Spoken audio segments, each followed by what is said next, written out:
ജീവിതത്തിൽ എന്തെങ്കിലും ഒരു തെറ്റുകൾ സംഭവിച്ചു പോയ ആൾക്ക് ഹബീബായ അഷ്റഫുൽ ഖൽഖ് മുഹമ്മദ് റസൂലുള്ളാഹി സ്വല്ലല്ലാഹു അലൈഹി വസല്ലം തങ്ങളുടെ ജാറത്തിന്റെ സമീപത്തേക്ക് പോകണം. ജാഊക ഹബീബൻ സ്വല്ലല്ലാഹു അലൈഹി വസല്ലം തങ്ങളുടെ അടുക്കലേക്ക് വരണം.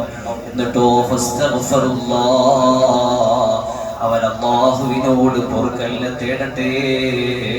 എന്നിട്ടോ വസ്തഗ്ഫറ ലഹുർ റസൂൽ, എന്നിട്ട് അല്ലാഹുവിന്റെ റസൂൽ അവർക്ക് വിട്ടുപൊറുക്കുകയും കൂടിയായാൽ ലവജദുല്ലാഹ തവ്വാബർ റഹീമാ, അവർക്ക് അല്ലാഹു തആല വിട്ടുപൊറുക്കുന്നവരായി, തീരെ തെറ്റില്ലാത്തവരായി അല്ലാഹു അവരെ ആക്കുമെന്ന് പരിശുദ്ധ ഖുർആൻ പറയുകയാണ്.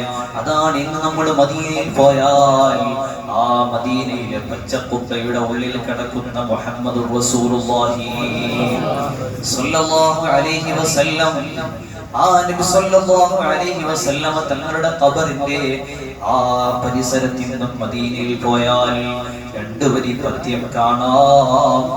ആ 2 വരി പദ്യമാണ് യമയ്യഖൂമു മഖാമൽ ഹംദി മുൻഫരിദാ ബിൽവാഹിദിൽ ഫർദി ലം യൂലദ് വലം യലിദി യാ മൻ തഫജ്ജറത്തിൽ അൻഹാറു നാബിഅതൻ സുബൈഹി ഫറവൽ ജൈശ ബിൽ മദദി, കൈയിന്റെ വിരലിലൂടെ വെള്ളം കൊടുത്തുകൊണ്ട് സൈന്യത്തെ സഹായിച്ച നബിയേ, ഖിയാമത്ത് നാളിൽ സർവ്വജനങ്ങളെയും അല്ലാഹുവിന്റെ കോടതിയിൽ എഴുന്നേറ്റ് നിന്ന് ശഫാഅത്ത്